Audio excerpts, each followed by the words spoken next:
Hello everyone, this is Satyam. Welcome to my channel ATM classes by Satyam. तो आज के video में हम लोग डिस्कस करेंगे बीएससी पार्ट 1 का जो है मैथ ऑनर्स का हम लोग स्टार्ट कर रहे हैं आज से। और अगर आप लोग रिस्पॉन्स करते हैं तो ये सीरीज़ आगे भी कंटिन्यू रहेगी। तो हम लोग स्टार्ट कर रहे हैं पार्ट 1 का पेपर 2। और पेपर 2 का ग्रुप बी में ये है वेक्टर अलजेब्रा। तो वेक्टर अलजेब्रा हम लोग स्टार्ट कर रहे हैं सबसे पहले। और इसको जो है तिलका मांझी भागलपुर यूनिवर्सिटी के सिलेबस पे ये बेस्ड है। साथ ही साथ ये मुंगेर यूनिवर्सिटी पर बेस्ड है। और कोई भी अदर बीएससी है जिनको कि वेक्टर प्रोडक्ट पढ़ना है वो भी इस वीडियो को देख सकते हैं और इसका लाभ उठा सकते हैं।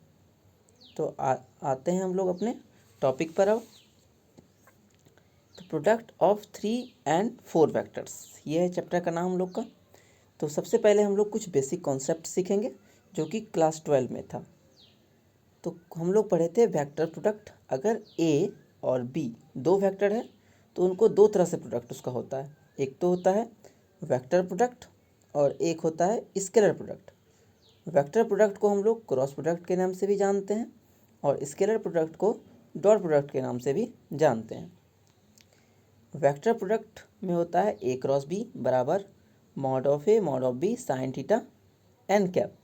और ये जो है एक वेक्टर क्वांटिटी होता है। वेक्टर क्वांटिटी मतलब जिसमें कि मैग्नीट्यूड भी हो और एज वेल एज डायरेक्शन भी हो। जिसमें कि मैग्नीट्यूड भी हो और डायरेक्शन भी हो उसे हम लोग कहते हैं वेक्टर क्वांटिटी। तो क्रॉस प्रोडक्ट जो है वो वेक्टर क्वांटिटी देता है जब हम लोग दो वेक्टर को क्रॉस प्रोडक्ट से मल्टीप्लाई करते हैं। अब आते हैं हम लोग स्केलर प्रोडक्ट पर। तो स्केलर प्रोडक्ट क्या होता है कि इसको हम लोग सबसे पहले तो डॉट प्रोडक्ट कहते हैं, एक और नाम इसका। और ए डॉट बी बराबर होता है mod of A mod of B cos theta. हम लोग देखे थे कि वेक्टर प्रोडक्ट क्या था, तो एक वेक्टर क्वांटिटी था। लेकिन डॉट प्रोडक्ट एक स्केलर क्वांटिटी होता है। ठीक है, मतलब कि इसमें मैग्नीट्यूड तो होता है लेकिन डायरेक्शन नहीं होता है। जैसे कि वेक्टर प्रोडक्ट में एन कैप डायरेक्शन बता रहा था वेक्टर का, लेकिन इसमें कोई डायरेक्शन नहीं है। अब लोग आते हैं हम लोग सिलेबस पर। Triple product of vectors. तो वेक्टर को हम लोग किस किस तरह से ट्रिपल प्रोडक्ट कर सकते हैं, ये क्वेश्चन ऑब्जेक्टिव में भी आप लोग को पूछ सकता है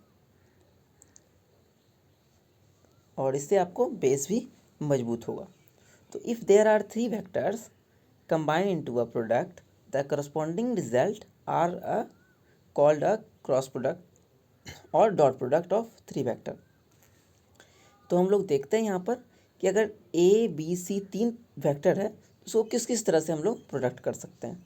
तो सबसे पहला आता है ए इंटू बी डॉट सी। तो यहाँ पर ए जो है हमारा वो वेक्टर है, वेक्टर क्वांटिटी है। और B dot C dot product अभी हम लोग पढ़े थे ऊपर में। वेक्टर ए हो गया वेक्टर क्वांटिटी और बी डॉट सी देगा स्केलर क्वांटिटी। तो जब वेक्टर और स्केलर मल्टीप्लाई होगा तो मिल जाएगा हम लोग को वेक्टर क्वांटिटी। ठीक है, इसीलिए फर्स्ट नंबर हो जाएगा वेक्टर क्वांटिटी। फिर हम लोग आते हैं सेकेंड में, vector A dot B cross C vector. तो ए जो है एक वेक्टर है और बी क्रॉस सी ये भी एक वेक्टर है। और दो वेक्टर का जब हम लोग डॉट प्रोडक्ट लेते हैं तो इससे मिलता है हम लोग को स्केलर क्वांटिटी। इसीलिए ये हो गया स्केलर क्वांटिटी। इसको हम लोग के आगे भी पढ़ना है कि स्केलर प्रोडक्ट ऑफ 3 वेक्टर क्या होता है। तो ये इम्पोर्टेंट है, इसको आप लोग याद रखिएगा। फिर आते हैं नेक्स्ट में हम लोग A cross B cross C. Vector A जो है ये हो गया वेक्टर क्वांटिटी और बी क्रॉस सी ये भी एक हो गया वेक्टर क्वांटिटी। और जब दो वेक्टर का हम लोग क्रॉस प्रोडक्ट करते हैं तो हम लोग को फिर से मिलता है वेक्टर, इसीलिए ये हम लोग को एक वेक्टर क्वांटिटी देगा।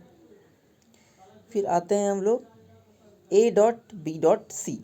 तो वेक्टर ए जो है ये वेक्टर है और बी डॉट सी स्केलर देगा, और एक वेक्टर और स्केलर में डॉट प्रोडक्ट जो है वो होता ही नहीं है, इसलिए ये एब्सर्ड है।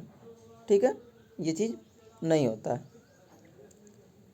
फिर नेक्स्ट हम लोग आते हैं, तो वेक्टर ए, ये हो गया वेक्टर क्वांटिटी, और बी क्रॉस सी, बी डॉट सी, ये हो गया स्केलर क्वांटिटी, और दो वेक्टर और स्केलर के बीच में क्रॉस प्रोडक्ट भी नहीं होता, इसलिए ये भी एब्सर्ड है। फिर नेक्स्ट हम लोग आते हैं सबसे लास्ट, बी क्रॉस सी और ए। तो बी क्रॉस सी क्या देगा, एक वेक्टर देगा, और ए क्या है, तो कोई भी वेक्टर है। तो जब दो वेक्टर का हम लोग मल्टीप्लाई करते हैं, एक वेक्टर है और दूसरा भी हम लोग को ये वेक्टर एक है और ये भी एक वेक्टर क्वांटिटी मिलेगा, तो दो वेक्टर के बीच में या तो क्रॉस होता है या डॉट होता है, सिंपल मल्टीप्लिकेशन नहीं होता है, इसलिए ये नॉट डिफाइंड हो जाएगा। तो यहाँ पर आप लोगों ने समझा कि दो वेक्टर, ये एक तो होगा स्केलर क्वांटिटी देगा, और ए क्रॉस बी क्रॉस सी ये एक वेक्टर क्वांटिटी देगा। मेनली यही दो हम लोग को पढ़ना है, और ये दोनों जो है एब्सर्ड हो गया, क्योंकि जब भी डॉट प्रोडक्ट या क्रॉस प्रोडक्ट होता है वो दो वेक्टर के बीच में होता है। ठीक है, और सबसे लास्ट जो है वो तो डिफाइंड नहीं हुआ, क्योंकि दो वेक्टर के बीच में या तो डॉट होता है या तो क्रॉस होता है, और यहाँ पर सिंपल मल्टीप्लिकेशन किया हुआ है। अब हम लोग आते हैं अपने नेक्स्ट टॉपिक पर, स्केलर ट्रिपल प्रोडक्ट। ये क्वेश्चन जो है 8 नंबर में पूछा जाता है, तिलका मांझी भागलपुर यूनिवर्सिटी में, साथ ही साथ मुंगेर यूनिवर्सिटी में भी। If A B C be any three vectors, then the scalar triple product of ABC taken in this over is given by A dot B cross C। तो अभी हम लोगों ने ऊपर भी पढ़ा था कि अगर ABC कोई तीन वेक्टर है तो स्केलर ट्रिपल प्रोडक्ट क्या होगा, तो A डॉट बी क्रॉस सी।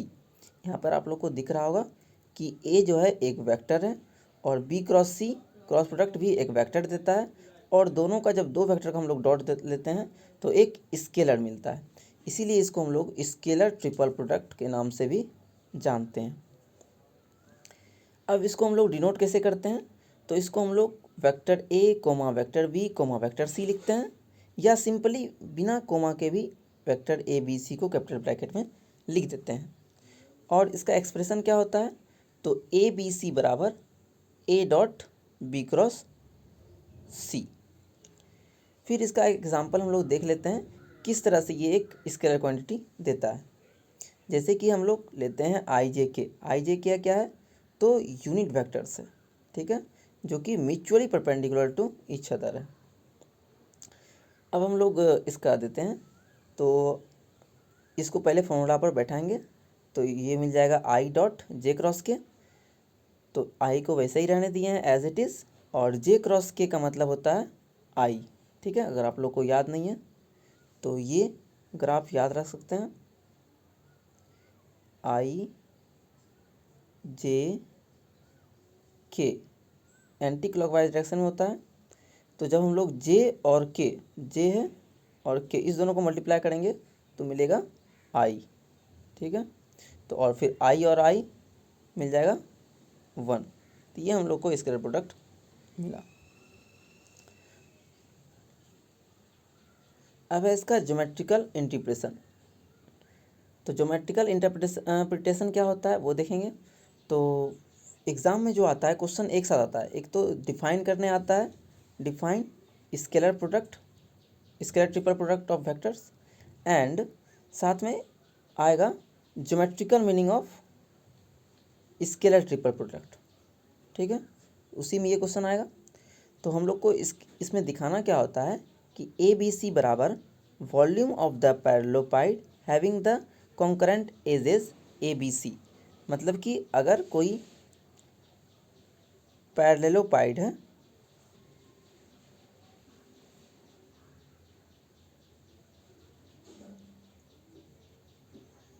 इसको यहाँ से मैच करेंगे इस तरह से, तो ये हम लोग को एक पैरेललोपाइड मिलेगा। ठीक है, तो इसको हम लोग को दिखाना है कि इसका जो वॉल्यूम होता है वो ए बी सी के बराबर होता है। तो इसको प्रूफ में आते हैं। तो let us consider a parallelopiped having a concurrent edges O A O B O C. तो हम लोग एक पैरेललोपाइड लिए हुए हैं जिसका कॉन्करेंट साइड है, एक है ओ ए, दूसरा ओ बी और तीसरा O C. Where O is the origin, और ओ जो है यहाँ पर ऑरिजिन है। Take O A is equal to vector A, O B is equal to vector C, O C is equal to vector C. तो ओ ए को हम लोग मान लिए हैं ए वेक्टर मान लिए हैं, ओ बी को मान लिए हैं बी वेक्टर और ओ सी को मान लिए हैं C vector. Now we have B cross C का फॉर्मूला हम लोग जानते हैं, क्लास 12 में पढ़े हुए हैं कि बी क्रॉस सी अगर कोई वेक्टर है तो उसको हम लिख सकते हैं, जैसे कि अगर कोई वेक्टर ए है तो उसको लिख सकते हैं ए का मॉड और एन कैप, जहाँ पर एन इसका डायरेक्शन देगा और ए जो है उसका मैग्नीट्यूड देगा। तो उसी तरह से हम लोग क्या किए, बी क्रॉस सी को लिख लिए मॉड ऑफ बी क्रॉस सी और एन, जहाँ पर एन इसका डायरेक्शन दे रहा है और ये बी क्रॉस सी का मॉड उसका मैग्नीट्यूड बता रहा है। फिर बी क्रॉस सी बराबर, ये तो किए ही हम लोग, where B cross C is equal to area of the parallelogram O B D C. मतलब बी क्रॉस सी क्या देगा, इसका जो बी क्रॉस सी का मॉड हम लोग निकालेंगे, ये area of parallelogram O B D C, मतलब इसका एरिया देगा। फिर से रफ स्केच एक बना देते हैं, ये है ओ बी डी सी, इसका एरिया जो है ये देगा। फिर आते हैं हम लोग, एन क्या है, तो एन एक यूनिट वेक्टर है perpendicular to the plane of this parallelogram in the positive sense of rotation of B to C. तो यहाँ पर एन क्या है, यहाँ पर एन वेक्टर है ये, जो कि इस प्लेन, ये जो प्लेन में एक पैराग्राम है इसके परपेंडिकुलर है। ठीक है, draw a N perpendicular to the plane O B D C if A B C form the right handed system then the angle theta between N and A is acute, that is A dot N क्या मिलेगा हम लोग को, 0 से बड़ा मिलेगा। अब हम लोग क्या करेंगे, ए से एक परपेंडिकुलर ड्रॉ करेंगे, कहाँ पर, तो ओ बी डी सी पर एक परपेंडिकुलर ड्रॉ किए जो कि कितना एंगल बना रहा है, तो ए डॉट एन जो है, ए डॉट एन वो 0 से बड़ा है। ठीक है, तो यहाँ पर हम लोग को मिला ए डॉट एन 0 से बड़ा है, ये 0 है। अब हम लोग आते हैं, तो वॉल्यूम बराबर क्या होता है, किसी भी चीज़ का वॉल्यूम जो होता है उसका हाइट और बेस एरिया का मल्टीप्लिकेशन होता है। तो यहाँ पर हम लोग आते हैं, वॉल्यूम ऑफ पैरेललोपाइड क्या हो जाएगा, उसका हाइट ए एन उसका हाइट था और उसका बेस क्या है, तो एक पैराग्राम है, उस दोनों का मल्टीप्लिकेशन। ठीक है, ये हो गया हाइट और ये हो गया बेस एरिया। ठीक है, तो ए डॉट ए एन बराबर हम लोग ऊपर निकाले हुए हैं ए डॉट एन वेक्टर, और एरिया ऑफ पैराग्राम भी हम लोग निकाले हुए थे मॉड ऑफ बी क्रॉस सी। फिर हम लोग ए को एज इट इज़ रहने देंगे और एन को मॉड ऑफ बी क्रॉस सी के साथ लगा देंगे। तो यहाँ पर एन को उठा के हम लोग मॉड ऑफ बी क्रॉस सी के साथ लगा दिए, बी क्रॉस सी, और ये जो मॉड ऑफ बी क्रॉस सी और साथ में इसको एक डायरेक्शन भी मिल गया, तो ये मिल जाएगा बी क्रॉस सी। ठीक है, यहाँ पर वेक्टर का साइन भी होगा, तो मॉड ऑफ बी क्रॉस सी अब बन गया बी क्रॉस सी, और यही हम लोग को रिजल्ट लाना था क्योंकि यही बराबर होता है ए बी सी के। तो हम लोग को फाइनली रिजल्ट मिल गया कि इसका ज्योमेट्रिकल इंटरप्रिटेशन क्या होता है, तो ए बी सी जो है ये वॉल्यूम देता है, किसका, तो पैरेललोपाइड का, ले लो पाइप। तो यहाँ पर इसका ज्योमेट्रिकल मल्टीप्लिकेशन भी खत्म हो गया। अच्छा, इसमें एक चीज़ और है, अगर A B C form a left handed system then theta is obtuse. एक केस तो बना था वहाँ पर जबकि थीटा एक्यूट था, तो वहाँ पर हम लोग को मिला था A dot N is greater than zero. लेकिन यहाँ पर इस केस में कि जब लेफ्ट हैंडेड होगा, राइट हैंडेड में था ग्रेटर दैन, जब लेफ्ट हैंडेड होगा तब थीटा बनेगा ऑब्ट्यूज और ए डॉट एन क्या होगा, तो ज़ीरो से छोटा हो जाएगा। तो इस केस में क्या हो जाएगा, हम लोग को भी बराबर मिलेगा minus of A B C. तो इस तरह से हम लोग इसको मान लिए इक्वेशन, पिछले वाले इक्वेशन 1 माने थे। इक्वेशन 1 में क्या था, भी बराबर ए बी सी वेक्टर, और यहाँ पर हम लोग को भी बराबर मिला minus of A B C vector. तो इस दोनों से हम लोग कह सकते हैं कि भी बराबर volume of parallelepiped which is equal to mod of A B C vector. तो this gives the required geometrical interpretation of the scalar product, scalar triple product. तो ये हम लोग का ज्योमेट्रिकल मीनिंग भी प्रूव हो गया। अब इस पर बेस्ड एक क्वेश्चन भी हम लोग सॉल्व कर लेते हैं कि ए बी सी अगर कोई वेक्टर है तो ए प्लस बी, बी प्लस सी, सी प्लस ए बराबर 2 इंटू ए बी सी होता है। ये भी 8 नंबर का क्वेश्चन आता है और ऑब्जेक्टिव में इसका फॉर्मूला पूछ सकता है। ऑब्जेक्टिव भी एमसीक्यू जो आता है 2.5 नंबर का आता है, इसीलिए ये भी याद रखना आप लोग को बहुत ज़्यादा इंपॉर्टेंट है। और कोशिश करें कि ऑब्जेक्टिव में भी जिसमें सॉल्यूशन हो तो उसमें शॉर्ट सॉल्यूशन ज़रूर दें, जिससे कि आपको फुल में फुल 2.5 नंबर मिले, अदरवाइज़ आपको कुछ नंबर हो सकता है कि काट लिया जाए। तो आते हैं हम लोग अपने इस सवाल में। तो सबसे पहले हम लोग LHS लिख लेते हैं, ठीक है। ए प्लस बी, बी प्लस सी, सी प्लस ए। यहाँ पर हो सकता है कि एग्ज़ाम में कॉमा ना दिया हो, तो उससे भी कोई फ़र्क नहीं पड़ता है। तो अभी हम लोग पढ़े थे कि ए बी सी अगर कोई 3 वेक्टर है तो ये क्या देता है, स्केलर ट्रिपल प्रोडक्ट देता है। ए बी सी बराबर होता है ए डॉट बी क्रॉस सी के बराबर होता है।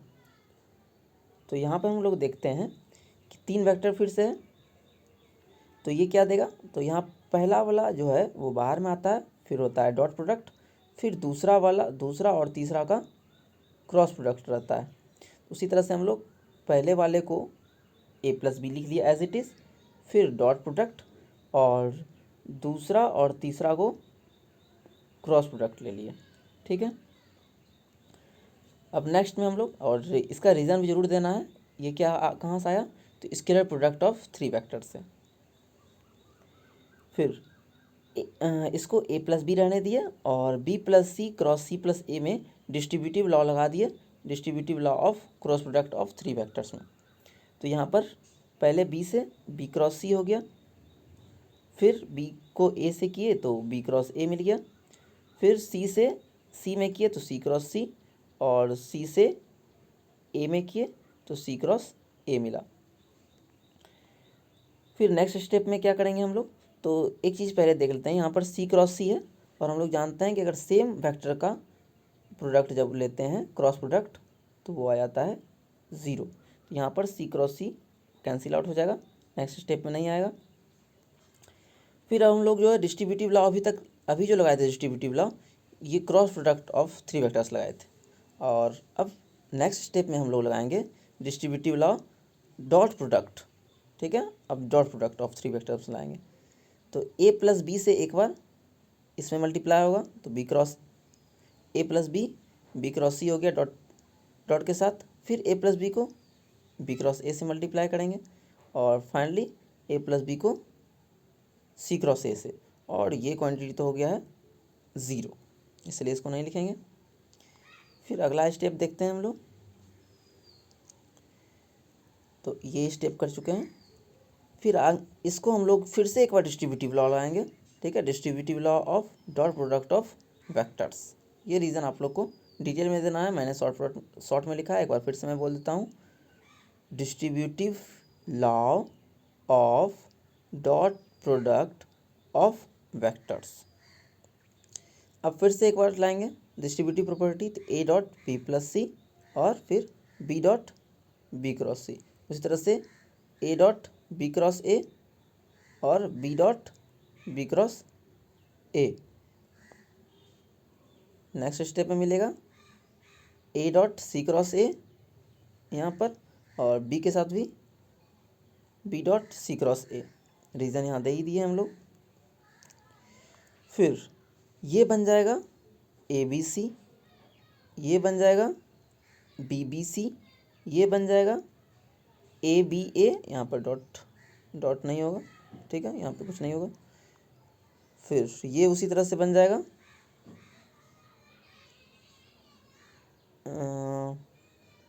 एक स्टेप शायद छूट गया है क्या, एक ये छूट गया है, बी बी ए छूट गया है, ठीक है। तो आप लोग इसके बाद एक स्टेप और लिख लीजिएगा बी बी ए, ठीक है। फिर अगला है ए सी ए और बी सी ए। फिर हम लोग जानते हैं कि इसका वैल्यू क्या होता है, A B C as it is रह जाएगा, और ये होता है 0 के बराबर, तो ये कैंसिल हो जाएगा। जब सेम होता है कोई दो चीज़ तो वो कैंसिल हो जाता है। इसमें भी 2 को ए आ गया तो ये भी कैंसिल हो जाएगा। फिर अगले वाले में फिर से 2 है तो ये भी कैंसिल हो जाएगा और ये बच जाएगा। तो हमारे पास 2 चीज़ बच गया। तो अब हम लोग के पास क्या मिल गया, बस 2 टर्म रिमेनिंग रह गया। एक रह गया ए बी सी और एक रह गया बी सी ए, और ये सब टर्म कैंसिल आउट हो गया। चूँकि कोई 2 वेक्टर सेम हो तो ये 0 के बराबर हो जाता है। इसको हम लोग लिख सकते हैं ए बी सी। तो अब हम लोग को फाइनली मिल गया ए बी सी और ए बी सी दोनों मिला के हो गया 2 ए बी सी, और यही हम लोग को प्रूव करना था। तो अगर आपको ये वीडियो लेक्चर पसंद आया है तो मेरे चैनल को सब्सक्राइब तो कर ही लीजिएगा, साथ ही साथ इसको अपने फ्रेंड के साथ शेयर कीजिएगा। और अगर ये वीडियो आप लोग पसंद करते हैं तो मैं ज़रूर इसका आगे पार्ट भी बनाऊंगा। और साथ ही साथ आप लोग को अगर कुछ क्वेरीज़ वगैरह आए तो आप कमेंट सेक्शन में कमेंट भी कर सकते हैं। Thank you.